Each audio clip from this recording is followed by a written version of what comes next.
Hello, everyone. Well, the recent news cycle in the United States and Canada has revealed that a lot of foreign aid is going to other parts of the world. And these are tax dollars that really could be better spent at home, helping people who actually live in the United States and Canada. So I thought it would be useful to take a close look at this about foreign aid, its benefits, its dangers. So today's commentary is called The Tyranny of Foreign Aid. We begin with a quotation from Aristotle, which reads, "A generous person is the one who gives the right person the right thing at the right time." So, what is generosity? Perhaps its best philosophical treatment is found in Aristotle's Nicomachean Ethics, which holds that when generous persons give appropriate things in proper measure, at the best times, in proper ways, and for the appropriate reasons, they do so for the sake of what is divinely beautiful. Generosity, therefore, is a human excellence, and those who develop it as a habit excel as humans. Accordingly, generosity cannot tyrannize. What then is tyranny? Perhaps its most authoritative treatment is found in Aristotle's Politics, which states that tyrants tend to arise when the same person becomes leader of both the people and the military, and then disregards the common interest of his own people, unless it happens to coincide with his own.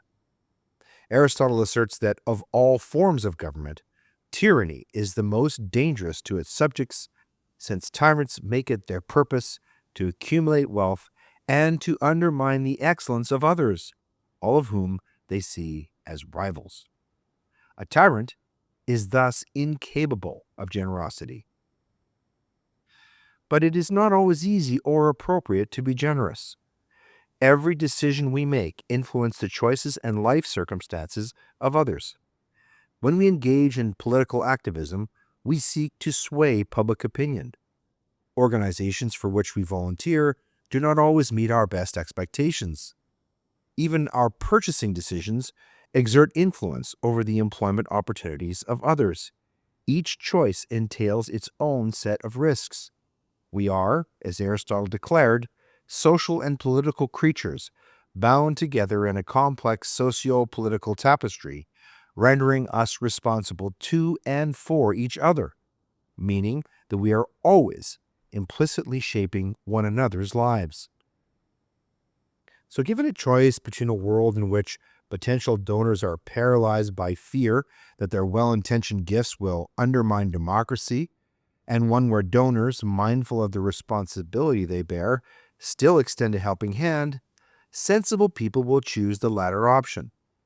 Sincere efforts offering support are no more fraught with moral peril than any other actions in life, and because they are grounded in a desire to serve others, they deserve as large a sphere of liberty as any human action. Rather than sow seeds of suspicion, we ought therefore to strive for generosity's enrichment.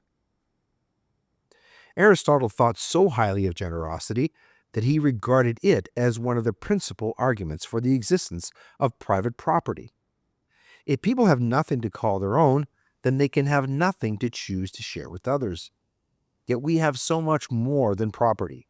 Treasure is in so many respects not so great a philanthropic resource as time, talent, and testimony.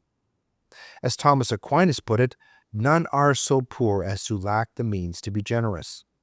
The planned egalitarian society is not the only just or good one, and a community in which generosity thrives is the very antithesis of tyranny. Prime Minister Trudeau is committed to providing even more support for Ukraine with the release of sovereignty bonds. Trudeau, whose net worth has ballooned to over $300 million, stated, "We will continue to use every tool at our disposal to support the government and people of Ukraine and hold Russia accountable for its brutal, unjustifiable invasion." Canada and Ukraine are united, not just by the strong ties between our peoples, but also by our fundamental belief in freedom, in democracy, in justice, and in the triumph of light over darkness. As Russia continues its illegal and unjustifiable aggression against Ukraine, Canada will continue to support the Ukrainian government and people. In standing up for themselves, Ukrainians are standing up for democracy everywhere. End quote. So the government of Canada will therefore issue Ukraine's sovereignty bonds, which will help the government to continue operations and provide essential services to Ukrainians, such as supporting pensions and purchasing fuel during winter.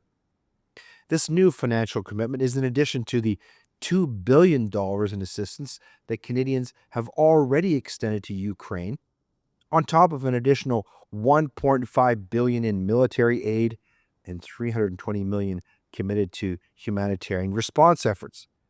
Trudeau also announced that Canada is allocating $55 million in previously announced funding to support winterization initiatives, including shelter, heating appliances, fuel, and other essential items. Finally, Trudeau also announced that Canada will impose more of the sanctions that have been so effective at enriching Russia. These new measures will target 35 senior officials of energy entities across 6 energy sectors involved in Russia's ongoing violations of Ukraine's supposed sovereignty and territorial integrity.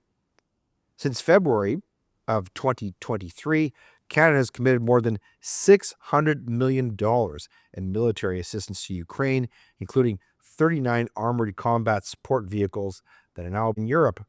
Meanwhile, none of this valuable material and weaponry is being replaced into the Canadian arsenal because we simply cannot afford to do so, let alone meet even our basic financial obligations to NATO.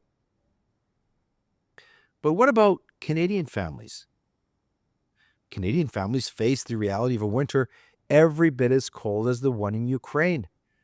In fact, on February 4th of 2024, Cold Lake, Alberta, my hometown, had the distinction of being the coldest city in the world on that day. Yet, the Liberal government refuses to provide any income tax relief to the Canadians whose generosity has already been tyrannically enforced by their federal government.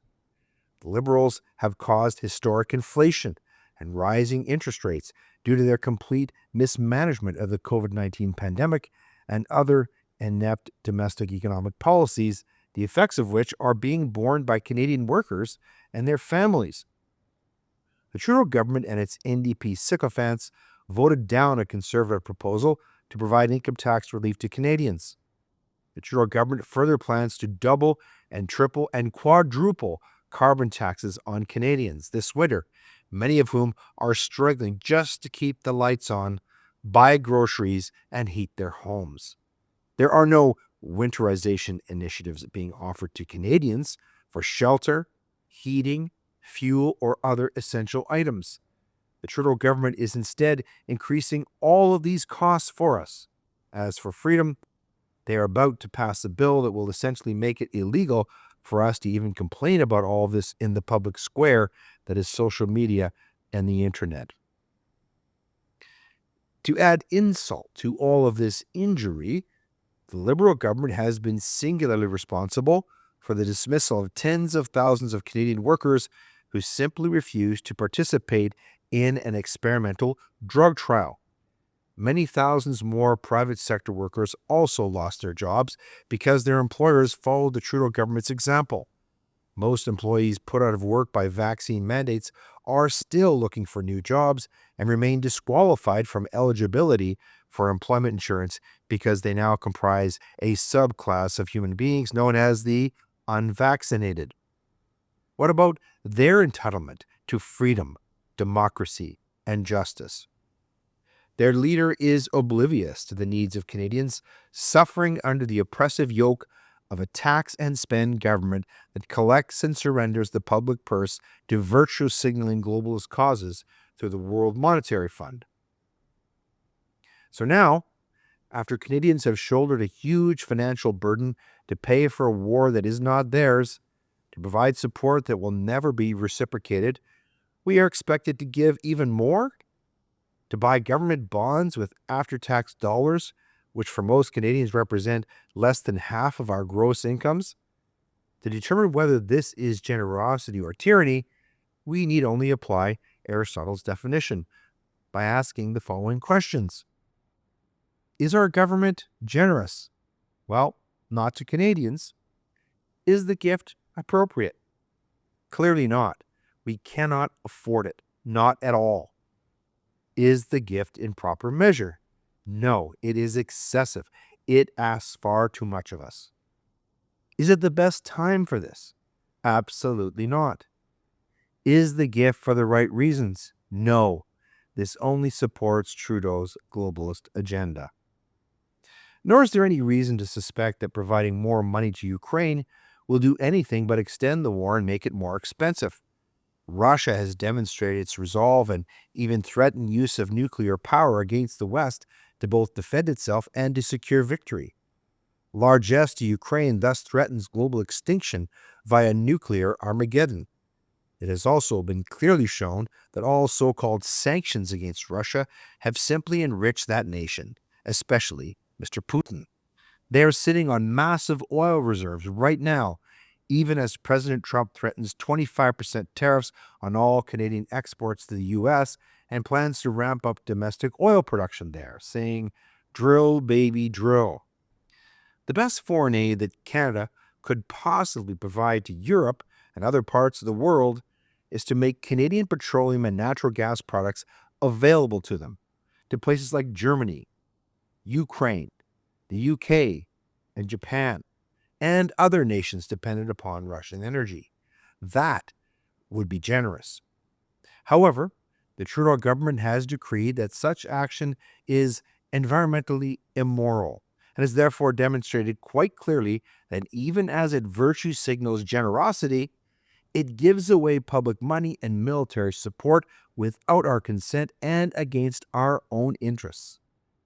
This is occurring because where our interests conflict with those of our autocratic political and military ruler, his prevail. Whereas the Aristotelian concept of generosity derives its meaning from the donor's ability to hold private property and to give it voluntarily to others in need, the Liberal government exerts its executive power to disentitle and disenfranchise Canadians in order to achieve the 2030 UN agenda, i.e., that we will own nothing and be happy. We're going to close with something that I posted to the X page recently that received over 500,000 impressions. It's entitled, "Trudeau hands out billions to other countries while Canadians stand in line at food banks." In the last year, Prime Minister Trudeau has provided direct cash aid to the Clinton Foundation, $600 million, Hamas, $351 million, Pakistan, $2 billion, Libya, $1.45 billion, Egypt, $400 million, Mexico, $622 million, Russia, $380 million, Haiti, $1.4 billion, Jordan, $463 million, Kenya, $816 million, Sudan, $870 million, Nigeria, $456 million, Uganda, $451 million, Congo, $359 million, Ethiopia, $981 million, South Africa, $566 million, Senegal, $700 million, Mozambique, $404 million, Zambia, $331 million, Kazakhstan, $304 million, Iraq, $1.2 billion, Tanzania, $554 million. In total, Canada spends over $5 billion a year on direct cash support of foreign aid and $20 billion